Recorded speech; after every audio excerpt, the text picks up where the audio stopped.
அந்த சுவிசேஷ வேத பாடத்திலிருந்தும் நிருப வாக்கியத்திலிருந்தும் கேட்கணும். நீங்க மாற்றி வாசித்தாங்கன்னா ஏப்ரல் 25 என்ன திருநாள் தெரியுமா? யாராவது அதனால மாற்றி வாசிக்க போனாங்க. ஏப்ரல் 25 என்ன திருநாள் தெரியுமா? இருக்காது மார்கழி திருநாள் அப்படிதானா? நாளைக்கு அதெல்லாம் வேத படத்தை வந்து மாற்றி கொடுத்துட்டாங்க. நான் சொன்னது இது ஞாயிற்றுக்கிழமைக்குள்ள வேத படம் வேற, அதை நம்ம அப்படி மாற்றிக்கிறேன். அதில் இருந்து நான் செய்தியை சொல்கிறேன். உங்களுக்கு வாய்ப்பு இருக்குது, நேரம் இருக்குது, உங்களுக்கு நிமிடம் கூடுதலாக நம்முடைய சமூகத்தில் வாய்ப்பு செலவழிக்கும்.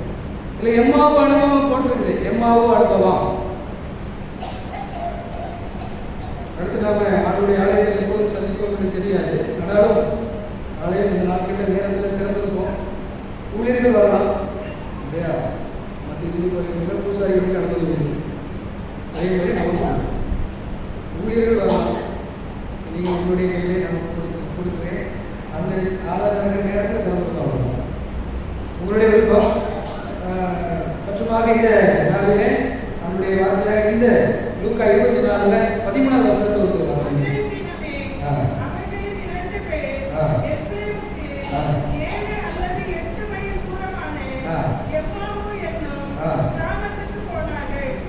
போதும். அதாவது இது ஒரு முக்கியமான ஒன்று. உயிர் தெழுந்த நாதர் ஒரு 4 காரியத்தை செய்யறேன். அந்த 4 தலைப்பை நான் சொல்ல போறேன். ஒன்று, உயிர் தெழுந்த நாதர் சகலத்தையும் அறிவார்கள். சகலத்தையும் அறிவார். இந்த சூழ்நிலையை அறிவாரா? இந்த தேசம் வந்து கொரோனாவில் அறிவாரா? அறிவார். எல்லாருடைய மன கவலைகளை அறிவாரா? அறிவார். உங்களுடைய கஷ்டங்களை அறிவாரா? அறிவார். உங்களுடைய வேதனைகளை அறிவாரா? அறிவார். கட்டாயம். அவங்க அவநம்பிக்கையோட போனாங்க. அந்த எருசலேம்ல இருந்து 7 மைல் தொலைவில் சாயங்கால நேரத்தில் நடந்து போறாங்க. 7 மைல் இல்லை, அவங்க அவநம்பிக்கையோடு போறாங்க. தோற்று போனோமே, அவரு கூட நாம எல்லாம் போயிட்டு இருந்தோம். இவங்க ஒரு சாதாரண சீடர்கள், சாதாரண விசுவாசிகள். உங்களை மாதிரி, என்னை மாதிரி, நம்மளை மாதிரி ஒரு சாதாரண சீடர்கள். ஆண்டவரை பின்பற்றினவங்க. இப்போ நாங்கள் எல்லாத்தையும் இழந்துட்டோமே, இயேசு போயிட்டாரு. ஆனால் அவங்க ஏதோ சொல்றாங்க, உயிர் தெழுந்துட்டாங்க சொல்றாங்க. மொத்தமாக நம்ம இழந்த மாதிரி இருக்குது. ஒண்ணுமே எங்களுக்கு புரியல. எதிர்ப்புகள் இருக்குது, எதிர்ப்புகள் இருக்குது. மறுதளிக்கிறோம், மறுதளித்தவங்க இருக்கிறாங்க. நிறைய பேர் ஓடி போயிருக்கலாம். ஆண்டவர் இருக்கு.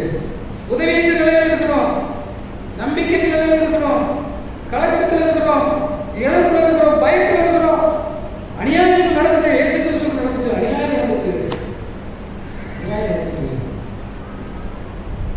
இதெல்லாம் நினைச்சுக்கிட்டு அந்த 2 பேரும் போயிட்டு இருக்காங்க. சாதாரணமான சீடர்கள், சாதாரணமான அன்புடைய விசுவாசிகள். உங்களுடைய எண்ணங்களே அவர் அறிவாரா? உங்களுடைய எண்ணங்களே அவர் அறிவார். அதுதான் அந்த வசனம். அதான் அந்த எம்மாவு அனுபவம். நீங்க சாதாரணமான விசுவாசிகள் தான். அதுவே நான் சாதாரணமான சீடர் தான். இந்த சபையில நான் இருக்கிறேன், இந்த சபையில நான் ஆண்டுடைய பணியை செய்கிறேன், அல்லது இந்த சபையில நான் ஒரு சாதாரண விசுவாசியாக தான் இருக்கிறேன். என்னுடைய நிலையை அறிவாரா? என்னுடைய கஷ்டத்தை ஆண்டவர் அறிவாரா? உடைய வேதனைகளை அறிவாரா? அறிவார். எம்மாவு அனுபவத்தில் அதை கற்றுக்கொள்ளும். நச்சு ஒவ்வொரு வசனத்திலும் நச்சு இருக்குது, குட் நியூஸ் இருக்குது. அந்த குட் நியூஸ் என்ன? உங்களுடைய வேதனைகளை அவர் அறிவார், கஷ்டங்களை அவர் அறிவார். நீங்க போற பாதையில நீங்க என்னென்ன நினைச்சிட்டு போறீங்களோ அதை அறிவார். பைக்ல போவீங்க, பஸ்ல போவீங்க, மற்றும் பலவித வாகனத்தில் போவீங்க, பல சிந்தனைகளோடு போவீங்க. ஓ, இந்த சூழ்நிலையில நாம வந்து இதெல்லாம் ஆண்டவர் அறிவாரா? இதெல்லாம் ஆண்டவர் அறிவாரா? உங்க கூடவே வராதுங்க, அடுத்து உங்க கூடவே பிரயாணம் பண்றாரு. எம்மாவு அனுபவத்துல குட் நியூஸ் என்னன்னா, நீங்க எந்த சூழ்நிலை இருந்ததா உங்களை அறிவார், உங்க சிந்தனைகளை அறிவார், கூடவே வருவார், கூடவே வருவாங்க. நாங்கள் மேசியான்னு நினைச்சிட்டு இருந்தோம், அவர் ஆண்டவர் நினைச்சிட்டு இருந்தோம், அவரே கொண்டுட்டாங்க. சிலர் சொல்றாங்க, என்ன செய்ய தெரியல, என் பிராணம் சஞ்சலத்தினாலும் என் வருஷங்கள் தவிப்பினாலும் போய் கொண்டிருக்கிறது. யோகு சொல்லுகிறார், சங்கீதக்காரன் சொல்லுகிறார், என் ஆத்மா ஆலோசிக்கிறது, என் மனம் சஞ்சலத்தினால் இருக்கிறது. என் ஆத்மாவை நீ ஏன் காட்டுகிறாய், ஏன் எனக்கு தேங்குகிறாய்? அவருடைய வார்த்தை வருகிறார். இந்த நேரத்தில் எம்மாவு அனுபவத்திலே முதல் குட் நியூஸ் இதுதான். சகலத்தையும் அறிகிற வைத்திருந்தனால உங்களையும் அறிவார். உங்களுடைய பிரயாணத்தில் உங்களுடைய கஷ்டங்களையும் அறிவார், உங்களுடைய வேதனைகளையும் அறிவார், உன்னுடைய உதவியற்ற நிலைமையும் அறிவா, உங்கள் சூழ்நிலைகளை அறிவா, உன் பயத்தை அறிவா. என் ஆத்மாவே ஏன் கலந்துகிறான். இரண்டாவது, இந்த லூக்கா நற்செய்தியிலே வாசித்த வேத பாடத்துல 15வது வசனத்துல பாருங்க.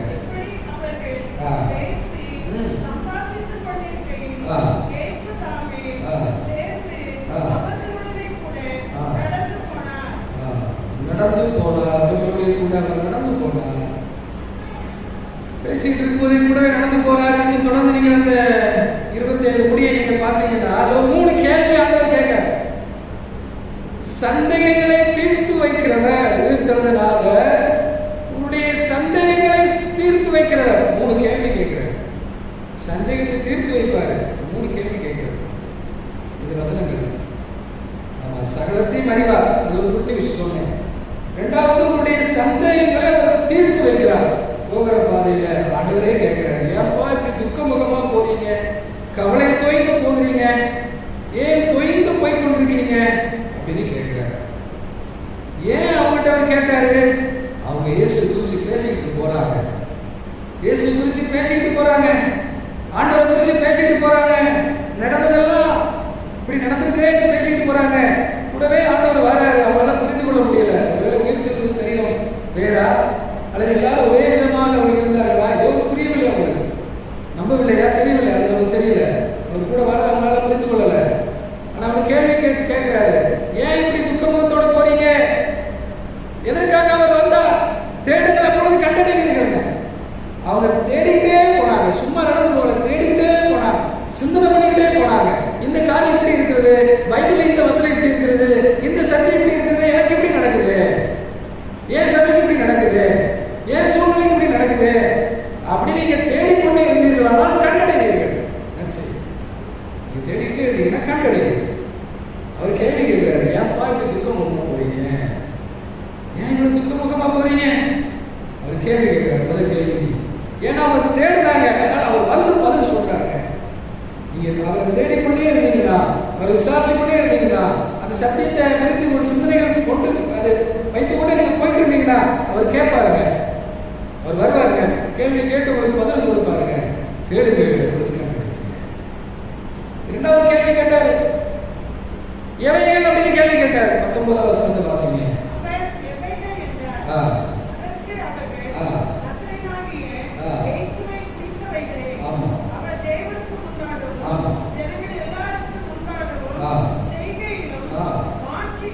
போதும். அவர் வந்து எவைகள் கேட்டார். ஏன் இந்த வகையில துக்கத்தில் இருக்கீங்க, எந்த காரியம் அப்படின்னு கேட்டார். இயேசுவை குறிச்சிங்க. அவர் மகாபரிய தீர்க்கதரிசியாக அவர் இருந்தாரு. ஆனா அதிகாரிகள் அவரை கொண்டு போட்டாங்க. அதிகாரிகள் அவரை கொண்டு போட்டாங்க. பிரதான ஆசாரியரும் அதிகாரிகள்னா ரூலர்ஸ், யூதர்களும் ரோம அதிகாரிகள் எல்லாரும் சேர்ந்தார பிலாத்து மற்றும் யூத அதிகாரிகள், ஆசாரியர்கள், பிரதான ஆசாரியர்கள் எல்லாரும் சேர்ந்து கொண்டு போட்டாங்க. அதனால அதிகாரிகள் எல்லாரும் சேர்ந்து அவரை கொண்டு போட்டாங்க, சிலுவையில் அடைஞ்சிட்டாங்க. நாங்க நம்பி இருந்தோம், அவர் தான் எங்க வீட்டு ரட்சிக்கணும்னு நினைச்சிட்டு இருந்தோம். ஆனா இப்படி நடந்துச்சு, அவர் கொண்டு போட்டாங்க. ஆனா இப்ப எல்லாரும் சொல்றாங்க, இந்த பெண்மணிகள் சொல்றாங்க, ஸ்திரீகள் சொல்றாங்க, அவர் உயிர்த்தெழுந்துட்டாருன்னு சொல்லி எங்களை பிரமிக்க பண்ணிக்கிட்டு இருக்காங்க.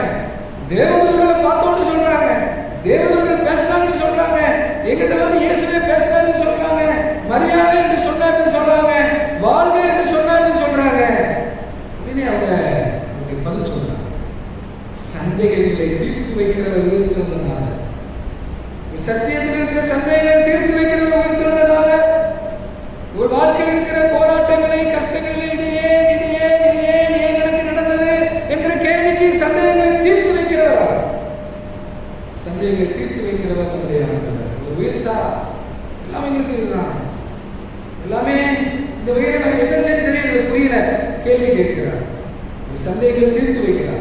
கேட்டுக்கொண்டே தீர்த்து வைக்கிறார். மூணாவது ஒரு கேள்வி கேட்கிறாங்க. அது 25வது வசனத்திலிருந்து இருக்குது, வாசிங்க.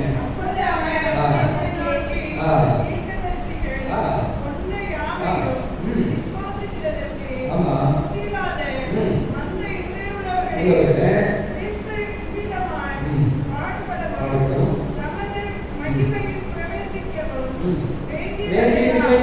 அப்படின்னு கேள்வி கேட்டார்.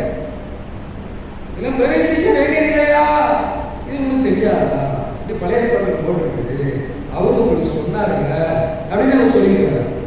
மூணாவது கேள்வி கேட்கிறார், நீங்க இப்படி மந்த இதயம் உள்ளவங்களா இருக்கீங்களே, புரியாம இருக்கீங்களே, அறியாம இருக்கீங்களே, உணராம இருக்கீங்களே, கண்டிக்கிறார். சிலுவை உண்டு சொல்றாரு, உயிர் திறன்னு சொல்றாரு, தீர்க்கதரிசிகள் சொல்லியிருக்காங்கன்னு சொல்றாரு. ஆமா, எபிரேயர் 4வது அதிகாரம் 11வது வசனத்தை வாசிப்போம். எபிரேயர் 4:11. ஆமா,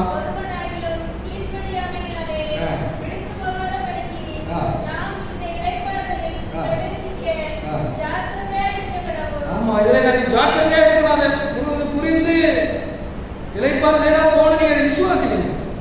ஜாக்கிரதையா இருங்க. சந்தேகங்களை தீர்த்து வைக்கிறேன், உயிர்த்தெழுந்தனால உங்களோடு கடந்து வருகிறார். சந்தேகங்களை தீர்த்து வைக்கிற உயிர்த்தெழுந்தனால ஈஸ்டர்னால உங்களோடு கடந்து வருகிறார். சகலத்தையும் அறிகிற உயிர்த்தெழுந்தனால உங்களோடு வருகிறார், உங்களோடு பிரயாணிக்கிறார். மூன்றாவதாக சத்தியத்தை புரிய வைக்கிறவர் உயிர்த்தெழுந்தனால. புரிய வை. இந்த வசனத்தில் அதிகாரத்தில் லூக்கா 24ல 29வது வசனத்தில் 32 வாசனம் 32 ஒருவரே ஒருவர் நோக்கி வழியிலே அவர் நம்முடனே பேசி வேற வாக்கியங்களை நமக்கு விளங்க காட்டின பொழுது நம்முடைய இருதயம் நமக்குள்ளே கொழுந்து விட்டு எரியவில்லையா? 3 பாட்டு பாடணும். துதி ஆராதனை இதான். 3 பாட்டுக்கும் 3 வரலாறு சொன்னாங்க. ஓ, இந்த பாடலுக்கு இந்த வரலாறா? இப்போ என் வாழ்க்கையில ஆண்டவர் ஒரு அற்புதம் செய்யறாங்க அப்படி நம்ம உணர்ந்து கொண்டோம், புரிந்து கொண்டோம். கொழுந்து விட்டு எரியவில்லையா? அது உங்களுக்கு புரியவில்லையா? அவங்க பேசுறாங்க, அவங்களுக்குள்ளே அவங்க நினைக்கிறாங்க. சத்தியத்தை சத்தியமாக அவர் பேசுறாரு. அருமையா அவங்க கூடவே சொல்லி விளக்க சொல்லிக்கிட்டே வர்றார். சத்தியத்தை புரிய வைக்கிறவர் நம் நாதர். உயிர்த்தெழுந்த நாதர் உங்களுக்கு சத்தியத்தை புரிய வைக்கிறார். எரேமியா தீர்க்கதரிசி புஸ்தகம் 23வது அதிகாரம் 29. என் வார்த்தை அக்கினியை போலும் கண்களை நொறுக்கும் சம்பட்டியை போலும் இருக்கிறதல்லவோ போதும். என் வார்த்தை அக்கினி போல கண்மலையை நொறுக்கும் சம்பட்டி போல இருக்கிறது அல்லவோ அவனுடைய வார்த்தை. அதனாலதான் அவங்க விரும்பி கூப்பிட்டாங்க. ஓ, இவரோடு கூட இருக்கிறது நமக்கு நிறைய புரியுது, நமக்கு நிறைய வளருது, நம்ம நிறைய தெரிஞ்சுக்கிறோம் அப்படின்னு அவர் விரும்பி கேட்டாங்க, விரும்பி கூப்பிட்டாங்க. வாங்க, சாயங்காலம் ஆயிட்டு பொழுது போயிட்டு நீங்க கூட வந்து தங்கி இருக்க ஆண்டவரே நீங்க கூப்பிட்டாங்க.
வர முடியாது சூழ்நிலை. சாயங்காலமே மழை தான் பெஞ்சிக்கிட்டு அது கடும் மழை பெஞ்சிக்கிட்டு. அப்போ நாங்கள் வந்து 2 பேருக்கு பிடிச்சி போனால் நாங்கள் 3 பேர் இருப்போம். இல்லைன்னா ஆலய பணியாளரும் சமய பணியாளரும் 4 மாதம் தான் சென்னையில் இருந்துருக்கிறோம். அதுக்காக ஒரு 3 பேர் வந்துருக்காங்க. அப்போ திடீர்னு எதனா ஏற்பட்டு ஓடி வந்துடுவாங்க. அதுக்கு முடிஞ்ச பிறகு என்ன வந்து சொன்னாங்க, என்ன சொன்னாங்கன்னா, ஆத்துமாக்கள் வரலங்கிறது நீங்கள் நினைக்கக்கூடாது. என்ன நினைக்கூடாதான், நிறைய பேர் வரல நினைக்கிறாங்க. ஒவ்வொரு சேர்லையும் யார் இருக்காங்கன்னு நினைக்கணுமா, தேவதூர்கள் வந்துட்டாங்க. ஆண்டவர் வந்தார். ஒன்று ஆண்டவர் வந்துட்டார், மணி அடித்த உடனே ஆண்டவர் வந்தார்.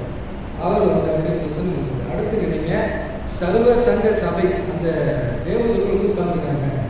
பாட்டு ஒரு பிரசனத்தை பண்ணுங்க.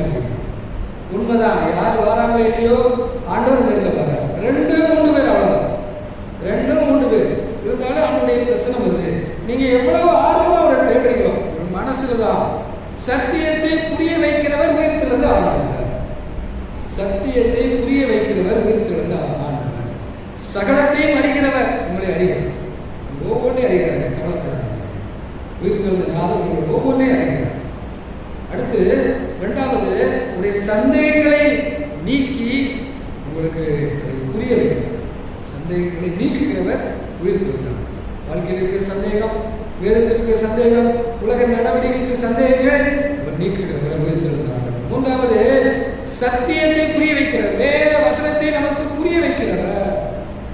புரிய வைத்த பிறகு இவர்கள் எல்லாரும் சாட்சிகளாக மாறிட்டாங்க. தெரியுமா, அன்னைக்கு நைட் இதே போல ஒரு நேரமாக தான் இருந்திருக்கும். முடிஞ்ச உடனே அப்பத்தை பிற்களை வெளிப்பட்டா அவர் காணாமல் போயிட்டாரு. உடனே அவங்க என்ன பண்ணாங்களா, 33வது வசனத்தை வாசிங்க. அந்நேரமே எழுந்திருந்து 7 அல்லது 8 மைல் இன்ட்டு 3 24 கிலோமீட்டர் நைட்டோட நைட்டை நடந்து போயிட்டாங்க. போய் உடனே சொல்லணும், சாட்சிகளாக மாறிட்டாங்க. சத்தியத்தை புரிஞ்சாங்க, உடனே சாட்சிகளாக மாறிட்டாங்க. சத்தியத்தை புரிஞ்சாங்க, உடனே சாட்சிகளாக மாறிட்டார். 2-3 பேர் தான் வீட்டில் இருந்து அந்த போஜனம் பண்ணியிருப்பாங்க. அவர் பிட்டு கொடுக்குறார், ஜோம் பண்ணி அவரை புரிந்து கொண்டாங்க. அதுக்குள்ள அவர் காணாமல் போயிட்டாரு. ஆஹா, வந்தவர் இயேசு கிறிஸ்து அல்லவா, நமக்கு இவ்வளவு தூரக்குள்ள விளக்கத்தை சொன்னது அவர் இல்லையா, நமக்கு சத்தியத்தை அவர்தான் புரிய வச்சிருக்கிறாரு, நமக்கு ஒவ்வொருடைய வாழ்க்கையில் நடந்திருக்குங்க. பட் அது இல்லைன்னு சொல்லாதீங்க. நீங்க நினைக்காது, சொல்ல மாட்டீங்க, நினைக்காது. ஒரு வசனத்தை வாக்குத்தத்தத்தை நம்ப பண்ணினார், உங்களை தான் நம்ப பண்ணியிருக்கிறார். அது உங்க வாழ்க்கையில் நடக்கும் பொழுது கொண்டு விட்டு எரியவில்லையா, இதெல்லாம் உங்களுக்கு நடக்கும். ஒரு வாழ்க்கையில் நடக்கும், வாழ்க்கையில் இருக்கும். அதெல்லாம் செய்கிறார். உடனே என்ன செஞ்சாங்க, உடனே அந்த நேரமே எழுந்து போயிட்டாங்க. ராத்திரி நேரத்தில் எழுந்து போயிட்டாங்க. வேதத்தில் போட்டிருக்குது, ரோமர் நிருபம் 15வது அதிகாரம் 27ஆம் வசனம். இப்படி செய்வது நல்லதென்று எண்ணினார்கள், இப்படி செய்வதற்கு அவர்கள் கடனாளிகளாய் இருக்கிறார்கள். எப்படி என்றால் பிரஜாதியார் அவர்களுடைய ஞான நன்மைகளை பங்குபற்றிருக்கிறார். சரீர நன்மைகளால் அவர்களுக்கு உதவி செய்ய இவர்கள் கடனாளிகளாய் இருக்கிறார்கள். இன்னொரு இந்த அப்போஸ்தலர்களுடைய இடைவேளை போது இருக்கிறது நமக்கு. அதாவது உடனே அவங்க சாட்சிகளா எழுந்து புறப்பட்டு போயிட்டாங்க.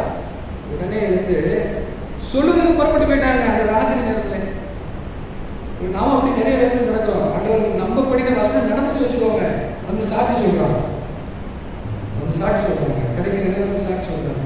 அந்த ஞாயிற்றுக்கிழமை தோறும் பாடலாளர்கள் உண்டு, சாட்சிகளும் வந்து சொல்லலாம்.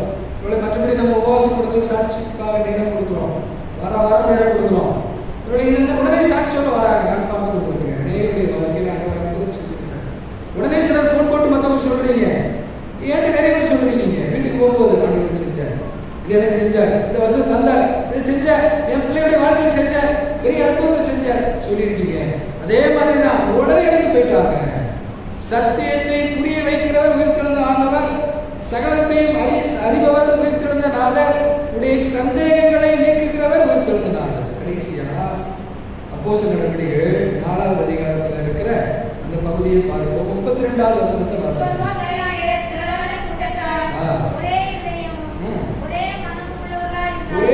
ஒரே மனம் உள்ளவர்களா இருக்காங்க. தனக்குள்ளவைகள் ஒன்றையும் சகலம் அவர்களுக்கு பொதுவாக இருந்தது அப்படின்னு போட்டு சமத்துவ சமூகத்தை உருவாக்குகிறவர் உயிர்த்தெழுந்தார். இந்த பகுதிக்கு ஒரு நிலை வச்சிருக்கு. சமத்துவ சமூகத்தை உருவாக்குகிறவர் உயிர்த்தெழுந்தார். அவர் எப்படி சமத்துவ சமூகத்தை உருவாக்கினார்? ஒரே மனம், ஒரே இது. கிட்டத்தட்ட அன்னைக்கு இருந்த அந்த சபை மிகப்பெரிய போராட்டத்தில் இருந்தது. ஒரு நார்த் கொரியாவில் இருக்கிறது மாதிரி, சைனாவில் இருக்கிறது மாதிரி, வட இந்தியாவில் பல பகுதி இருக்கிற மாதிரி, தென்னிந்தியாவில் சில பகுதி இருக்கிறது, நம்முடைய கிராமம் இருக்கிறது, அநேக இடம் இருக்கிறது. அவனுடைய பிள்ளைகள் யாராவது ஒரு ஊரில் வச்சுக்கப்பட்டா விலைக்கு வைக்கிறவங்க இருக்கிறாங்க. இல்லை அப்படி நிறைய போராட்டங்கள் இந்த சபைதான். இவளை இதற்கு இணையான சபைதான். அது மாத்திரமல்ல, அவங்கள்ட்ட வந்து ஐக்கியமா இருந்தாங்க. லிவிங் டுகெதர், ரொம்ப ஐக்கியமா இருந்தாங்க. ஆண்டவருடைய மிஷனை ஒரே நோக்கமா அவங்க நிறைவேற்றினாங்க. ஒரே இதயம், ஒரே ஆத்மா அப்படி இருந்துச்சு. எப்படி தனிநபராக செயல்படல, குழுவா செயல்பட்டாங்க. தனிநபராக செயல்படல, குழுவா செயல்பட்டாங்க. மொத்தமாக அவங்க ஒரே வகையான சிந்தனை அவங்க இருந்துச்சு. ஒரே சிந்தனை, ஒரே ஐக்கியம் அவங்க இருந்துச்சு. ஒரே விதமான உடன்படிக்கை இருந்துச்சு. ஒரே அன்பு இருந்தது. ஒரே மனம் அவங்க இருந்துச்சு. ஒரே வகையான சிந்தனை, எண்ணங்கள் அவங்க இருந்துச்சு. இதே போல பலவித போராட்டமான சூழ்நிலை. ஆனால் குழுவா செயல்படல, தனியா செயல்படல, குழுவா செயல்படல. மறக்காதீங்க, அவங்க பல இனத்திலிருந்து வந்தவங்க, பல குடும்பங்களிலிருந்து வந்தவங்க, பல ஜாதியிலிருந்து வந்தவங்க, பல மொழி பேசுறவங்க. எருசலேமில் எல்லாரும் இருக்காங்க, அங்கிருந்து வந்தவங்க தான். கிட்டத்தட்ட 8000 பேர் நம்ம பார்க்கிறோம். அதற்கும் அதிகமான பேர் ரசிக்கப்பட்டு வந்திருப்பாங்க. எல்லாரும் எப்படி கூடியிருந்தாங்க? வசனத்தை சந்தோஷமா ஏற்றுக்கொண்டவங்க, வசனத்தை சந்தோஷமா ஏற்றுக்கொண்டவங்க.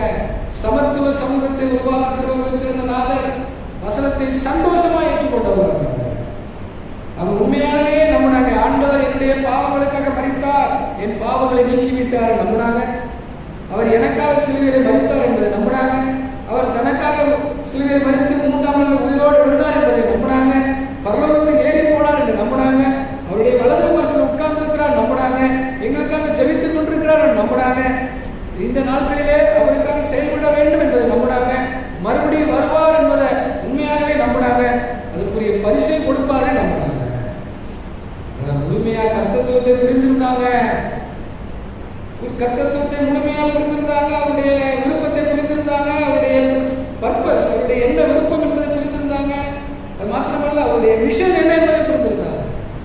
உங்களுக்கு பயமுறுத்துறவங்களா இருந்துச்சு, அதான் அவர் சொல்றாரு, பயமுறுத்தி இருந்துச்சு. ஆனாலும் அவருடைய மிஷன் என்ன, அவருடைய விருப்பம் என்ன, அவருடைய அடுத்த நோக்கம் என்ன எல்லாம் புரிந்திருந்தாங்க.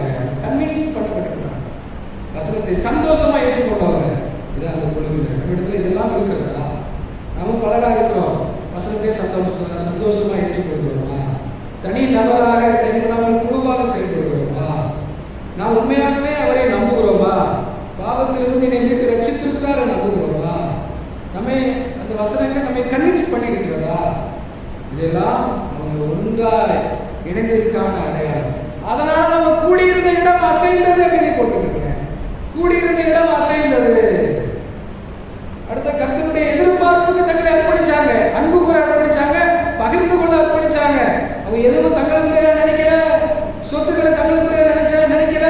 அவங்கள்ட்ட வீடுகள் நிறைய இருந்துச்சு, ரூரல்ல போட்டுருக்குது. சொத்துக்கள் நிறைய இருந்துச்சு, ரூரல்ல போட்டுருக்குது.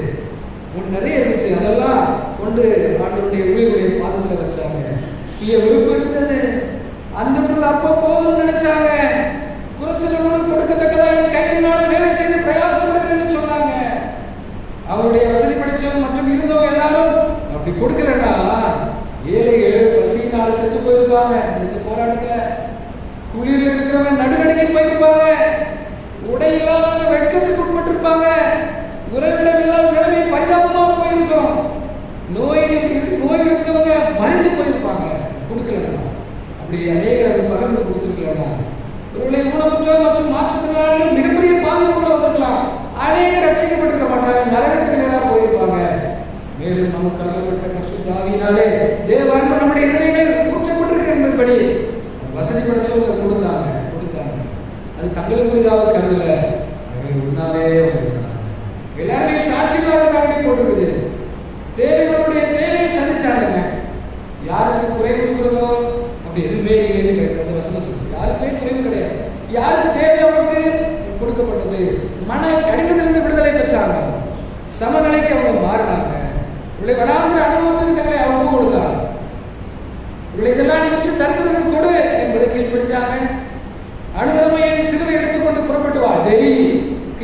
கீழ்ப்படிஞ்சாங்க. பொக்கிஷத்தை பரலோகத்தில் சேர்த்து வைக்கணும்னு ஆண்டவர் சொல்லியிருந்தாரு, அதுக்கு கீழ்ப்படிஞ்சாங்க. இப்படி செய்யறா நீ சீடனே கிடையாதுன்னு ஆண்டவர் சொல்லியிருந்தாரு, அப்படி கீழ்ப்படிஞ்சாங்க. எதுக்கெல்லாம் கீழ்ப்படிஞ்சாங்க? நீங்க தடுத்தவருக்கு கொடுன்னு சொன்னாங்க, சொத்துக்களை வித்து கொடுத்தாங்க, கீழ்ப்படிஞ்சாங்க. டெய்லி சிறுவை எடுத்துக்கொண்டு போன்னு சொன்னாங்க, கீழ்ப்படிஞ்சாங்க. ஆண்டவர் சொன்னாரு, கீழ்ப்படிஞ்சாங்க. பொக்கிஷத்தை பரலோகத்தில் சேர்த்து வைங்கன்னு சொன்னாங்க, கீழ்ப்படிஞ்சாங்க. அடுத்து இப்படி செய்யலன்னா நீங்க சீடர் கிடையாதுன்னு சொன்னாங்க, அப்படியே கீழ்ப்படிஞ்சாங்க. உண்மையாகவே ஆண்டவர் மீது மக்கள் மீது அன்பு கொண்டாங்க. அந்த இடத்துக்கு என்ன தேவையோ அது அவர்களுக்கு செய்யப்பட்டது. வயதுகள் இருந்திருப்பாங்க, சின்ன குழந்தைகள் இருப்பாங்க, படிக்காத பிள்ளைகள் இருப்பாங்க, சுகவீனம் இருப்பாங்க, காயப்பட்டவர்கள் இருப்பாங்க, வேலை வாய்ப்பற்றவர்கள் இருந்திருப்பாங்க, அனாதைகள் இருந்திருப்பாங்க, ஆதரவற்றவர்கள் இருப்பாங்க, விவாகரத்து பெற்றவர்கள் இருப்பாங்க, மற்றும் கைவிடப்பட்டவர்கள் இருந்திருப்பாங்க, புறக்கணிக்கப்பட்டவர்கள் இருந்திருப்பாங்க, தாழ்ந்துகள் இல்லாதவர்கள் இருந்திருப்பாங்க, கல்வியல் இல்லாதவர்கள் இருப்பாங்க. எல்லாரையும் அரவணைத்து சென்ற சமத்துவ சமூகத்தை உயிர்த்தெழுந்தனாக உருவாக்கினார். அப்படி அவர்கிட்ட இருந்த சூழ்நிலைகளை இருக்கலாம். இதைத்தான் வேறு பாடல்கள் கவியை வாசித்து பாடி ஜெபிக்கலாம். 159வது இயேசுவின் குடும்பம் ஒன்று உண்டு, அன்பு நிறைந்திடும் இடம் உண்டு. இயேசுவின் குடும்பம் ஒன்று உண்டு, அன்பு நிறைந்திடும் இடம் உண்டு. உயர்வும் இல்லை, அன்பு தாழ்வும் இல்லை, ஏழை இல்லை, பணக்காரன் இல்லை. உயர்வும் இல்லை, அன்பு தாழ்வும் இல்லை, ஏழை இல்லை, பணக்காரன் இல்லை.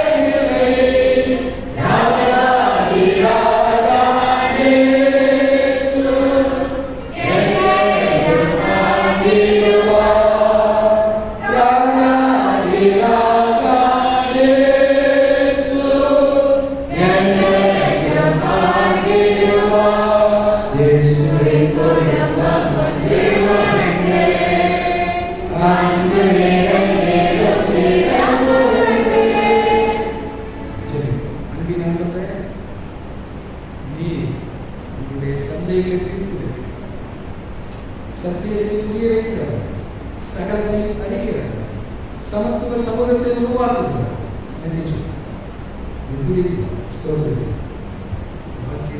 இழப்புகள் நம்பிக்கையற்ற சூழ்நிலையில நம்பிக்கை கொடுக்கலாம். இதனால் போராட்டம் கொடுத்து கேள்விகள் இந்த நல்ல நிலையில் இருக்கிறது. ஏன் ஏன் ஏன் பதில் கொடுங்க.